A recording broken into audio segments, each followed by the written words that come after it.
Hey guys, how are you? David Franco here from GearPop.com.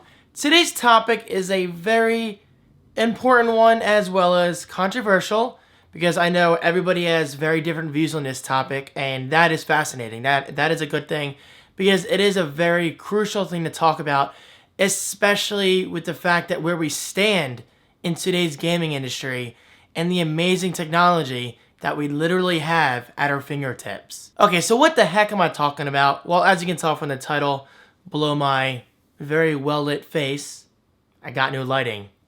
I hope you noticed the difference. This video is all about Resolutiongate, or at least that's what some people like to call it. But is it really a problem? And that's exactly why I'm making this video.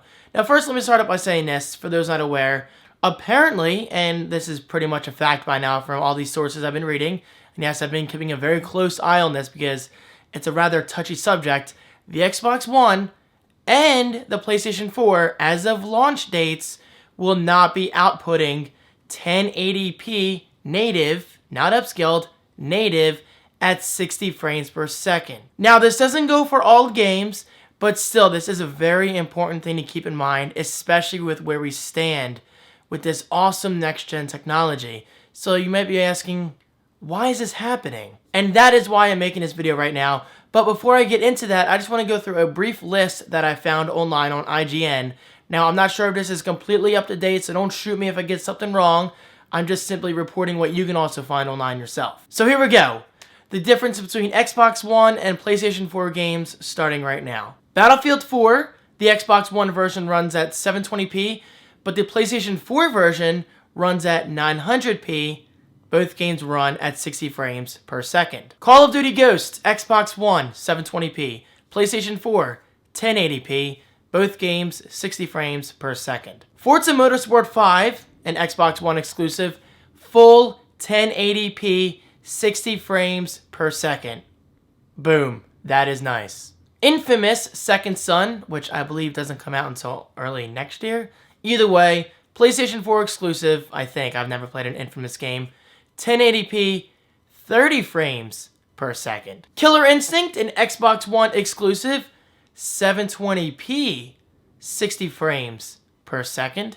NBA 2K14, Xbox One, 1080p, PlayStation 4, 1080p, both 60 frames per second. Rise, Son of Rome, an Xbox One exclusive, 900p, 30 frames per second. Dead Rising 3, also an Xbox One exclusive, 720p, 30 frames per second. And finally, last but certainly not least, I'm actually really excited to play this because I've never owned one in the series, Killzone Shadowfall, PlayStation 4 exclusive, 1080p, but 30 frames per second in single player and 60 frames per second in multiplayer. That's pretty interesting. Now, moving on to my personal thoughts regarding this topic. Is this disappointing? Of course. I mean, why wouldn't this be disappointing? I mean, we're entering a new generation of gaming, so why the hell should we have to deal with games running at 720p, 900p, or whatever, 30 frames per second on this amazing next-gen hardware such as the Xbox One and the PlayStation 4? Now, that's not to say I'm less excited about the Xbox One or I'm less excited about the PlayStation 4, but still, this is kind of surprising. However, I should say, does a resolution truly matter as long as you're getting 60 frames per second or even a solid 30 frames per second with no frame rate drop? Because let's not forget, back in the day of GoldenEye and Perfect Dark, you know, both for the N64, amazing games, you probably have these terrible memories of the frame rate literally dropping to maybe 5 or 10 frames per second. It was pretty bad. Now, I'm not saying that in defense of the Xbox One or the PS4 because that was years ago. The N64 came out in what, 96? I'm pretty sure. And now it's 2013. We should be getting 1080p games native at 60 frames per second, right? Of course. But what I'm saying is, as long as we get at least 720p games and at least 30 frames per second with no frame drop here and there, then that's good enough. But that's not to say it's not going to get better, because that's exactly why I'm making this video. I want to express my thoughts on why I personally don't think it's a huge deal because things will improve over time. Alright, so people are probably freaking out saying, David, why are you so blind? Guys, I'm not blind. I know what I'm saying, so I'm just gonna go into further detail with this. Reason number one, we're early in the game. Just like with any new hardware, we are early in the game. Developers will learn this brand new hardware over time. And yes, it is technically brand new hardware. I don't care if it's a modded PC in a box for the Xbox One or the PlayStation 4. It is new hardware to these game developers. And unfortunately, most of this trouble and most of these issues comes from these multi-platform titles. Call of Duty Ghost is an excellent example of this. Again, it runs in 720p on the Xbox One. Yes, I do have a bunch of notes down here below, which is why I keep looking. But it also runs at 1080p on the PlayStation 4. Okay, so this is my theory. Call of Duty Ghosts is more than capable of running at 1080p on the Xbox One. I mean, guys, let's face it. Call of Duty's fun for those who enjoy it like myself. But let's be honest here. Is Call of Duty a graphics-intense game? From what I can tell, not really. I mean, it's nothing compared to something like Battlefield 4. Now, granted, Battlefield 4 runs at 720p on the Xbox One, but it runs at 900p on the PlayStation 4, whereas Ghost runs 1080p on the PlayStation 4. So, do you see what I'm saying here? Multi-platform games, they will not remain consistent going from the Xbox One to the PS4 as long as the Xbox 360 and the PS3 are still on the market. Now, obviously, it would be stupid for them to not support consoles like that because the average person is not going to get an Xbox One or a PS4 on launch date. I mean, we're kind of the exception. We're geeks. We're the early adopters. We don't mind taking risks and working out the bugs amongst ourselves, right? I mean, I know I certainly don't. So that is my theory. Multi-platform titles are obviously holding us back. Because look at a game like Forza Motorsport 5. It runs in a beautiful native 1080p resolution at 60 frames per second. And that's how gaming should be on next-gen hardware. But don't try telling me, David, it runs at 1080p because it's a racing game. It doesn't have much going on in the background. No, I don't want to hear that. Forza 5 was designed specifically with the Xbox One hardware in mind. And the same thing goes for Killzone Shadowfall for the PlayStation 4. Again, 1080p resolution, native, not upscaled, native. Now granted, single player for whatever reason is only 30 frames per second, which is good enough, but multiplayer does run at 60 frames per second. So that's all I'm saying is, I mean, I honestly think multi-platform titles as of today, as of this year, they're kind of holding back next-gen hardware, showing what they're truly capable of. But then again, yes, I understand Rise, Son of Rome, an exclusive Xbox One game, is running at 900p, 30 frames per second, and not 1080p. That's kind of questionable since that was obviously designed with the Xbox One in mind. Although last night I just found out it was originally an Xbox 360 title. I'm not sure how that plays into part of the Xbox One, and perhaps that's why it's not 1080p and they didn't have time to truly work out the kinks and whatever.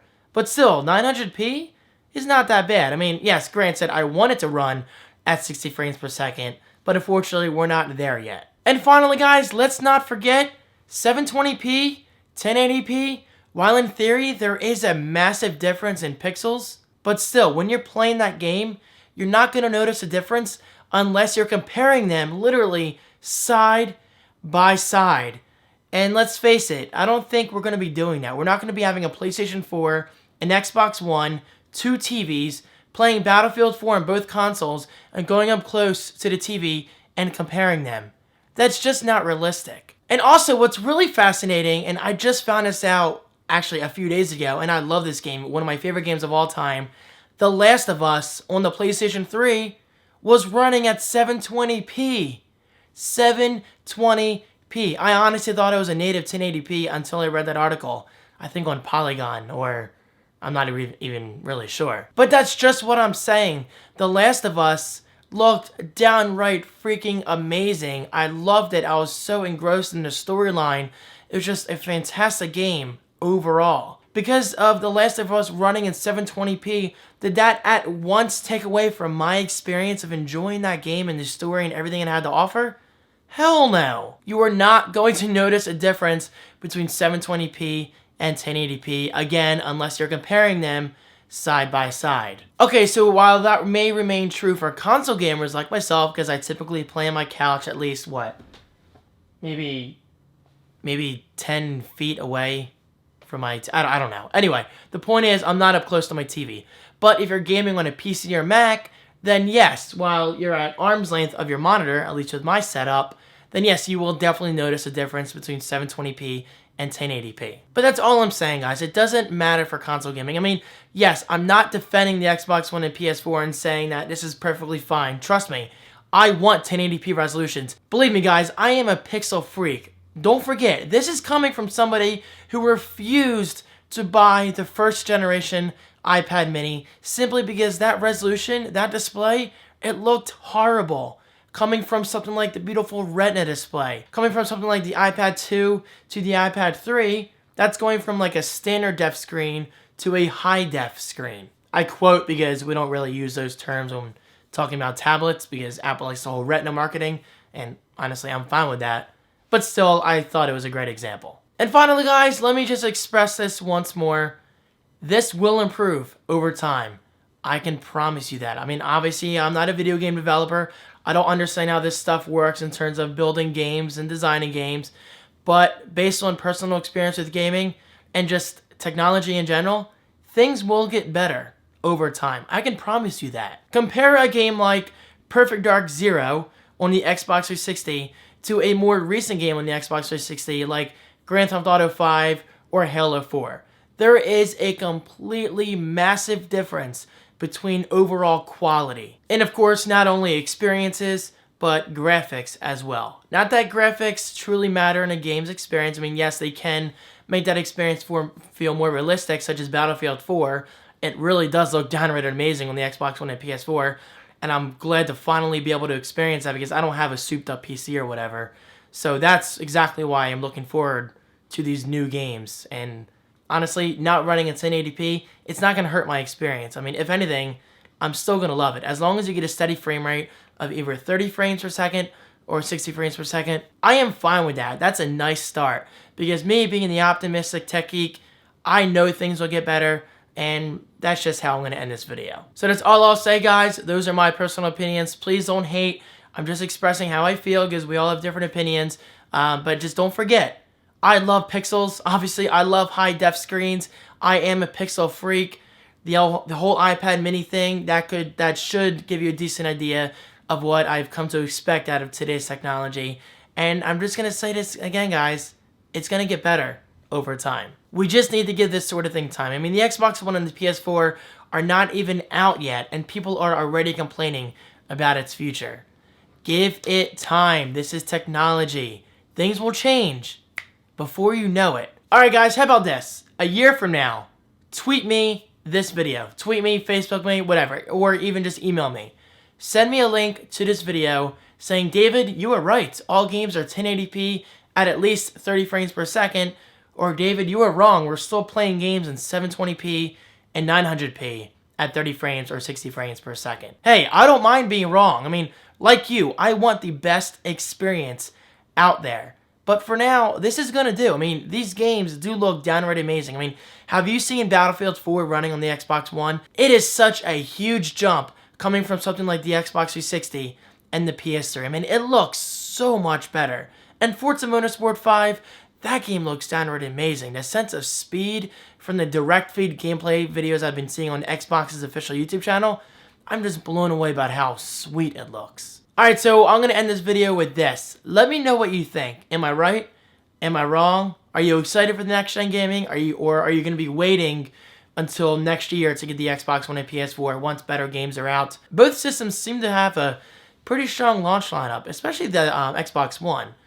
In terms of exclusives, we have Forza Motorsport 5, Killer Instinct, Rise, and Dead Rising 3.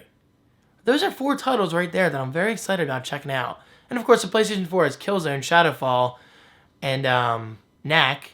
I don't really know much about Knack, but it looks pretty interesting from the videos I've seen, and I'll definitely be checking it out. But yeah, we'll just leave it there. And guys, don't forget, I am open to both systems. I mean, it's no secret. I'm obviously looking forward to the Xbox One more than the PlayStation 4. But that doesn't mean I'm not excited about the PS4. I mean, I bought a freaking DualShock 4 a couple weeks ago, and I've been loving that thing. I mean, granted, I really can't use it right now because I'd rather use it on a PS4, but whatever. I guess I'm done. I could talk about this for hours. Thank you so much for watching. Thank you for your continued support. And don't forget, if you do like this video, please click that like button. It really does help me a lot. And I will see you in tomorrow's video. Peace.